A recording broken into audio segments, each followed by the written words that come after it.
Eu cumprimento a todos os amados irmãos com a doce e gloriosa paz do nosso Senhor e Salvador Jesus Cristo. Continuamos então a nossa leitura, a nossa meditação no livro de Êxodo, capítulo 25. Vem comigo. Então o Senhor orientou a Moisés: diz aos filhos de Israel que me tragam uma oferta, recebe-a com alegria de toda pessoa cujo coração a compelir a cooperar. Eis a oferenda que recebereis do povo, ouro, prata e bronze, púrpura, violeta, escarlate, carmesim, linho fino e pelos de cabra, peles de carneiro tingida de vermelho, couro fino, madeira de acácia, azeite para a lâmpada, aromas para o óleo de unção e para o incenso aromático, pedras de ônix, outras pedras preciosas para serem incrustadas no colete sacerdotal e no peitoral. Faz-me também um santuário para que eu possa habitar entre meu povo. Farás tudo de acordo com o modelo do tabernáculo e as instruções para a mobília que eu te revelar.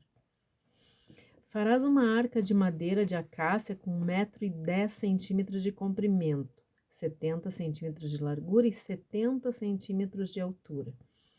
Tu a cobrirás de ouro puro por dentro e por fora e farás sobre ela uma moldura de ouro ao redor. Fundirás para ela 4 argolas de ouro que porás nos 4 cantos inferiores da arca. Farás também varais de madeira de acácia e os cobrirás de ouro.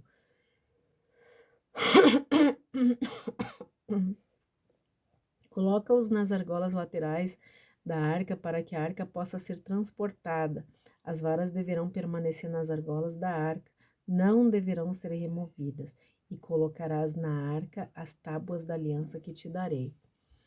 Farás também uma tampa, um propiciário de ouro puro com 1,10 m de comprimento por 70 centímetros de largura. Igualmente, faz 2 querubins de ouro e de ouro batido os farás nas 2 extremidades do propiciatório. Faz-me um dos querubins em uma extremidade e outro na outra. Farás os querubins formando um só corpo com o propiciatório nas 2 extremidades. Os querubins terão as asas estendidas para cima e protegerão o propiciatório com suas asas, um voltado para o outro. As faces dos querubins estarão voltadas para o propiciatório. Porás o propiciatório em cima da arca e dentro dela depositarás as tábuas da aliança, que eu te darei.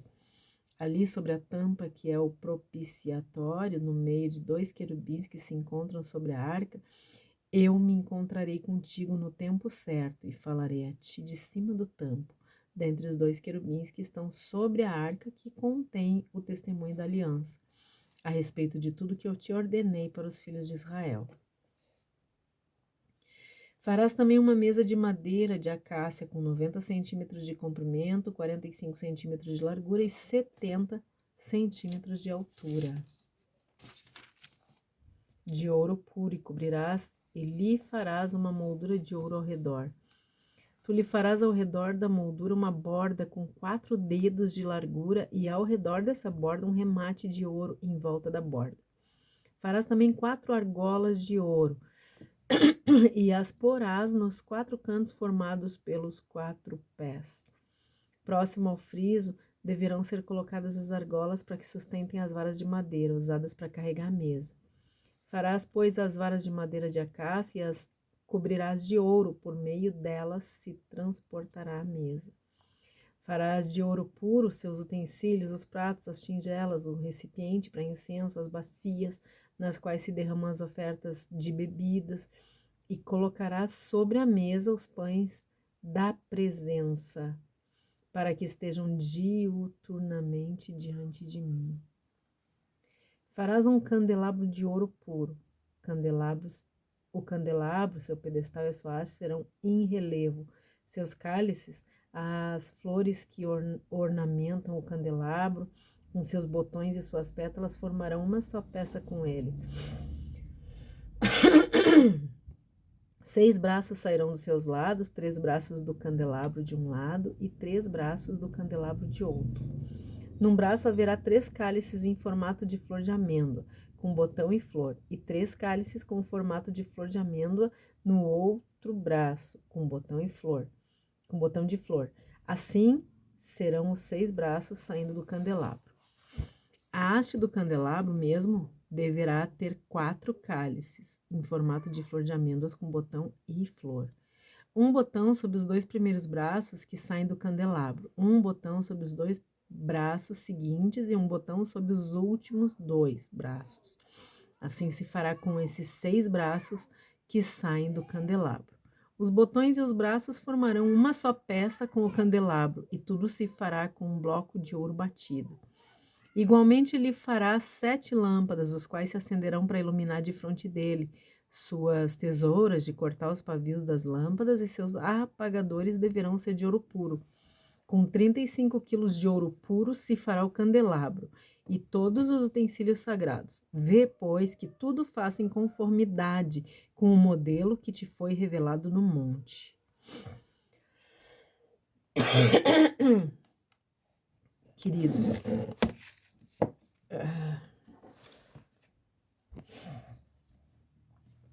aqui o Senhor vai nos dar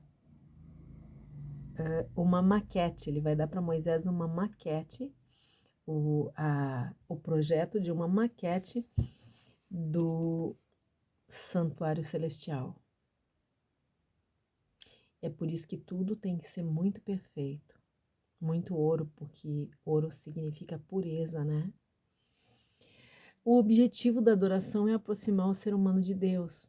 Nós fomos feitos para viver em comunhão com o nosso Criador e Ele mesmo realiza o necessário para que essa união aconteça, para que essa comunhão aconteça.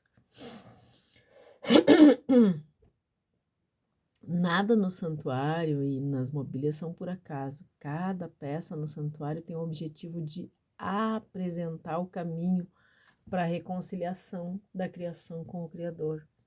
E nós precisamos prestar muita atenção em cada detalhe. Os primeiros 2 capítulos de Êxodo abrangem 80 anos e os outros 38 capítulos do livro vão abranger no máximo 1 ano. Agora é sobre o tabernáculo e mostra a importância que tem o estabelecimento do tabernáculo, porque o objetivo de Deus para o santuário era revelar o seu interesse em habitar no meio do povo. E por ser um importante projeto que exige grandes preparativos, com uma imensa quantidade de materiais preciosos e muito caros. Nós precisamos ver que o Senhor só aceita ofertas voluntárias.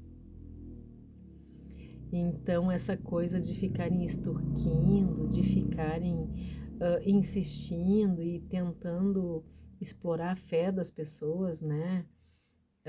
Estipulando coisas, estipulando valores, chamando as pessoas para fazer voto, essas coisas todas, assustando as pessoas com dízimos, com ofertas, com maldições sobre quem não dá. Isso tudo não funciona assim. Aqui fica muito claro, querido, que Deus só aceita, que Deus só aceita oferta voluntária.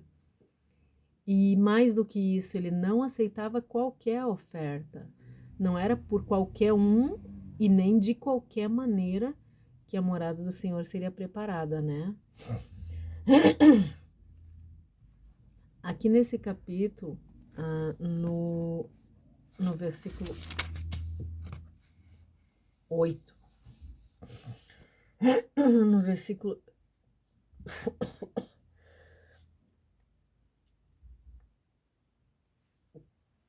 perdão, queridos, aqui nesse capítulo, aqui no verso 8, e depois lá na carta aos Hebreus está escrito que o modelo da construção do santuário era uma cópia fiel do modelo do santuário que existe no céu, aonde se desenvolve toda a história da redenção da humanidade. E nele, nesse santuário, estão as colunas de todas as verdades presentes na salvação. E é impossível estudar a doutrina do santuário sem ficar deslumbrado, né? Presta muita atenção, querido. O apóstolo João disse que Cristo é o Deus que habitou entre nós e que ele vai voltar para nos levar para estar com ele no céu. Enquanto ele mesmo vai purificar a terra para habitar nela com o seu povo. Desde que Deus criou o homem, ele faz tudo para habitar com a humanidade. Mesmo quando o ser humano é arrogante, insensível, não ouve a sua voz, ignora a voz de Deus, né? E ele continua fazendo de tudo para habitar com a humanidade. Mesmo quando a humanidade continua fazendo de tudo para se afastar da presença do seu Criador.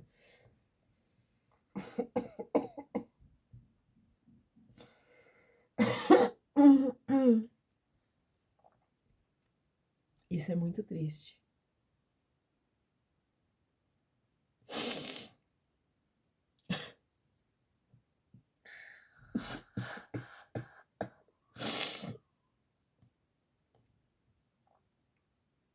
Ah, queridos, o santuário é uma maquete real da graça. Prestem muita atenção nisso. Da graça soberana de Deus. Todo o capítulo é narrado na primeira pessoa. Por quê? Porque é Deus que está falando diretamente com Moisés. Deus está dando sabedoria para Moisés, que vai ser um engenheiro, né? Um engenheiro visível da construção. É claro que é Deus quem tá no projeto todo, quem está na construção todo, quem está dando graça, quem está dando sabedoria, quem está ensinando, capacitando, né? Mas é Deus quem é o mestre de obras também, né? Porque ele fica ali cuidando tudo, para que fique tudo perfeito. Porque com Deus é assim, tudo tem que ser muito perfeito, né?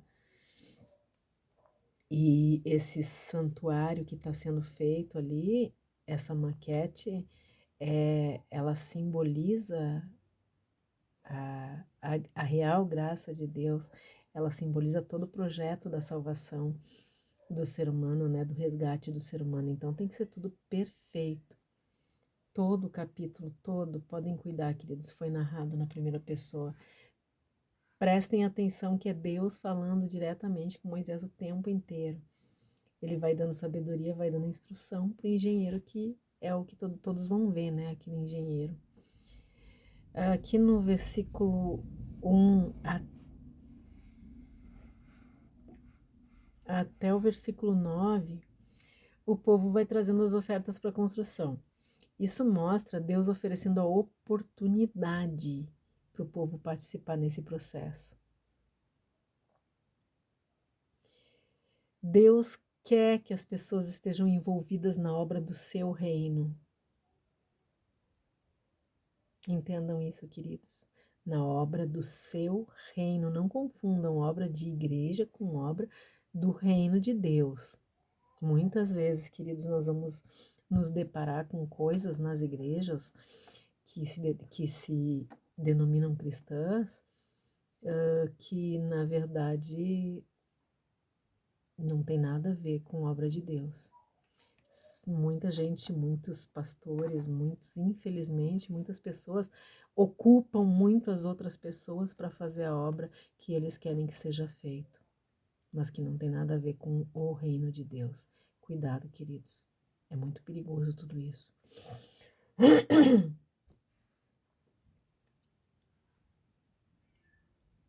Então Deus oferece a oportunidade para o seu povo participar em todo o processo da salvação e da santificação, né? Deus quer que as pessoas estejam sempre envolvidas na obra do seu reino. Aqui no versículo 10 até o versículo 16, Deus ensina o projeto da construção da Arca da Aliança, que está baseada no contexto em que estavam no deserto. As argolas, as varas só seriam úteis enquanto o santuário fosse transportável, né? Então eles estavam no deserto, eles estavam em viagem, o santuário todo precisava ser transportável. Então a construção da Arca da Aliança, ela está baseada nesse contexto de que ela vai ter que ser transportada. Não podemos esquecer, né, de qual contexto a gente se encontra. E aqui nos versículos, a partir do versículo 17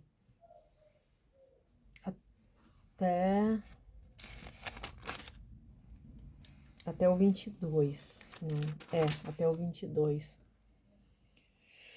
Deus manda fazer um propiciatório, né, sobre a Arca da Aliança, contendo 2 imagens de querubins modelados com ouro, e ele explica que é dali que Deus vai falar com Moisés. Tudo isso mostra que Deus quer se comunicar com o seu povo. A partir daí aqui do versículo 23 até o 40, até o final.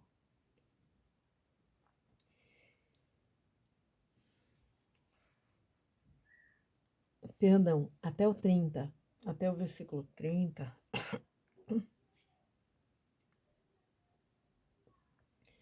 Deus manda fazer uma mesa e especificando as medidas, os enfeites e todo tipo de adorno que Deus aceitaria, né? O santuário seria um meio de Deus habitar no meio de Israel. Ele habitaria no modelo de uma realidade celestial e comunicaria a notícia da salvação ao povo dali. O santuário, queridos, foi a única construção no mundo onde Deus foi o engenheiro, foi o arquiteto, foi o projetista. Ele mesmo providenciou todo o material para essa incrível construção. Ele mesmo. Entender o funcionamento do tabernáculo, da construção toda, facilita muito a compreensão de todo o processo da salvação. É por isso que a gente precisa entender. Mas é impossível, queridos, compreender o processo da salvação sem ter um relacionamento real com Jesus Cristo, com o Salvador, com o Deus da criação e da salvação. É impossível, queridos. Nós precisamos compreender. Nós precisamos compreender o plano de salvação do Senhor.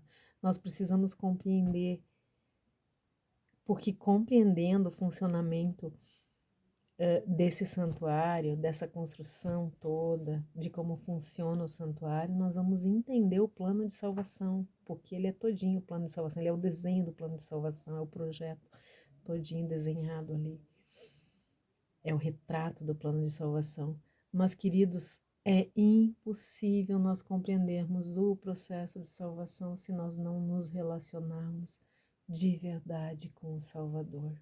Entrega a tua vida a Ele, confia nele, entrega teu caminho para Ele, fala para Ele hoje, dobra teu joelho, pede perdão pelos teus pecados, fala para Ele que tu quer entender o processo de salvação, que tu quer entender, que tu quer enxergar na tua mente, no teu coração, que tu quer enxergar todo esse processo para poder explicar para as pessoas esse processo, para poder viver esse processo numa entrega total e real ao nosso Senhor Jesus. Que Deus nos abençoe e nos guarde, que Ele tenha misericórdia de todos nós, que Ele perdoe os nossos pecados, que Ele nos dê o entendimento necessário, que Ele faça resplandecer o seu rosto sobre todos nós. Um forte abraço e até o próximo capítulo, em nome de Jesus. Amém.